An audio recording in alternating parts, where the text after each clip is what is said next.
ہم تو بھائی گاڑی چلانے کے لیے ڈرائیور کا بھی رکھیں تو کئی دفعہ غور کرتے ہیں کہ صحیح چلا لے گا، نظر ٹھیک ہے، اس کے سارے معاملات درست ہیں، اور پھر انسان اپنی خاص دوستی کے لیے جس سے راز نیاز کرنا ہے، جس کو ساتھ رکھنا ہے، اس کے لیے تو بالکل مخلصین کا انسان بندوبست کرتا ہے۔ مجھے بتائیے، میں اور آپ اپنے بچوں، اداروں، گھر، گاڑی کے لیے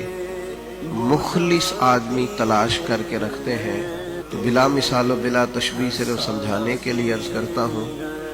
رب نے جسے سب سے پہلے اپنے نبی کی خدمت کے لیے پسند فرمایا، اللہ نے سب سے پہلے جن کو اعزاز دیا ہے، رب نے چنا کہ یہ غلامی کریں گے میرے حبیب، اللہ کے چنے ہوئے جناب صدیق، جن کے لیے ارادہ قدرت ہوا کہ یہ ابو بکر صدیق وہ ہیں کہ جو مزار کے بھی ساتھی ہوں گے، غار کے بھی ساتھی ہوں گے،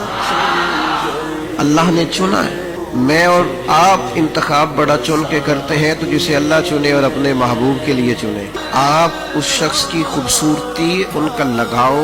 ان کے مزاج کی بردباری، تحمل، وزاداری، تدبر، سمجھ، بوجھ، سب سے بڑی بات یہ کہ ایمان کی پختگی اور عشق رسول صلی اللہ تعالی علیہ وسلم کا ان کے سینے میں ٹھاٹھے مارتا سمندر۔ آپ کسی اینگل سے حضرت ابو بکر صدیق کو دیکھیں، کسی اینگل سے یگانہ روزگار ہی نظر آئیں گے، منفرد سی شخصیت نظر آئیں گے۔ کچھ بندے طے نہیں کر لیتے کچھ چیزوں کو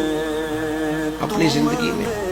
طے کر لیتے ہیں کہ بس بھئی ہم نے طے کر لیا۔ جناب ابو بکر صدیق نے بھی طے کر لیا ہے کہ میں نے اپنے محبوب کی غلامی کرنی۔